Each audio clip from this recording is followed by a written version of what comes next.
picking up right where we were. Every day in our show is, I mean, it seems like, I guess technically we've only really been seeing what's happened in Mystic Falls for like a month now, technically, but it's, I mean, I would move out of that town if that was really, if so many people were dropping like flies every 2 minutes. We ended the first half of the season with, you know, it was the big transformation episode, which, you know, Mr. Michael Trevino did such an amazing job on.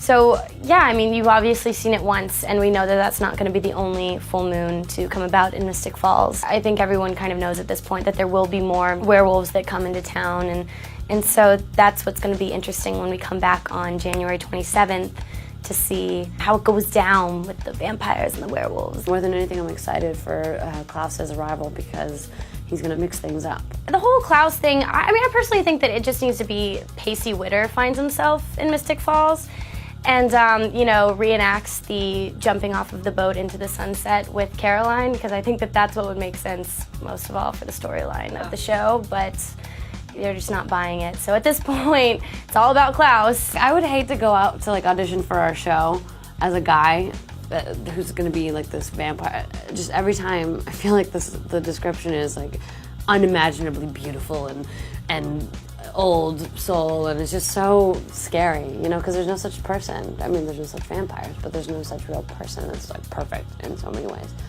But I think Klaus should be the polar opposite. I think everyone, because they've been anticipating this like big bad vampire to come in, I think you should be like 5'2" and scrawny. Yeah, that is the running joke. It's like, it's gonna be like Dakota Fanning's doppelganger is going to be, you know what I mean? Like, it's gonna be like the complete opposite. I think that we will at some point get to go through different eras. Right now we've only done the 1400s and then the 1800s, but hopefully one day we'll go into the 1600s or we'll go into the 20s. Maybe we'll do like a flapper episode and have the finger wave, and Catherine's gonna be like dancing and boozing it up, and it's gonna be fun to do that. And I think there is some sort of an intention to do that at some point. I keep expecting to get a script and be like, oh, it's just like a day at school. But then, and I'm like, how are they gonna keep coming up with these crazy like things to happen and all these cliffhangers? And every single time, like there was literally a script where I was like, oh, and then that's the end of the episode. And I was like, no, that's just the halfway through. I love everything that I get to do in the show, and I get to do so much, and I'm so busy, and I get to do my own stunts, and I get to